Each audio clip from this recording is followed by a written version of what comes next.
নিষিদ্ধবন্দি পদ্ধতি মাছের চাষ যারা করে তারা মাছ ফাঁসি গিয়ে গিয়ে ব্যক্তি মিলে এসব ক্ষেত্রে আমরা সরকারের প্রণোদনার ব্যবস্থা করিব এবং আর যারা বাড়িঘর ভাঙচুরে গিয়ে বাড়িঘর ভাঙি গিয়ে রাস্তাঘাট এইগুলো বলে বিশেষ বরাদ্দ দেওয়ার ব্যবস্থা।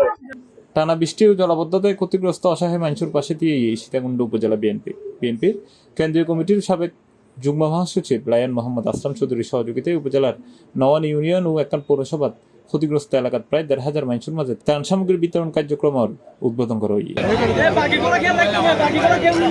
শুক্রবার বিকেলে উপজেলার সৈয়দপুর ইউনিয়ন, বারৈডালা ইউনিয়ন ও পৌরসভার এলকে সিদ্দিক স্কয়ারত ত্রাণ বিতরণ কার্যক্রমের উদ্বোধন করা হয়। পর্যায়ক্রমে উপজেলার বিভিন্ন ইউনিয়নত ক্ষতিগ্রস্ত পরিবারের মাঝে ত্রাণ বিতরণ করা হবে বলে জানিয়ে লায়ন মোহাম্মদ আসলাম চৌধুরী।